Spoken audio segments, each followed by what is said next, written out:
Kanaria Arruarten kontrako partidue, ipini egun helburuek bete doguz, gure dagokigun lana ondo bete, ondo amaitu eta garaipenaz, gure esku ondo defendatuz.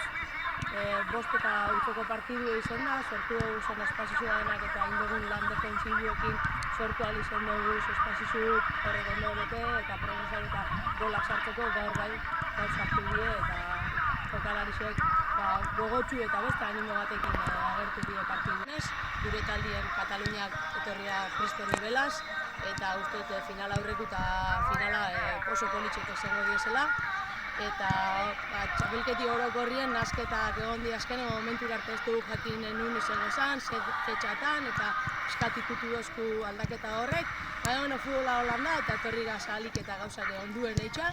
Eta hurrengo urtien, hurrengo txapelketan barriro etortzeko aukeri da, etorriko eta barriro gure eskudu eta ikurri ondo defendatzen saiatuko gaz.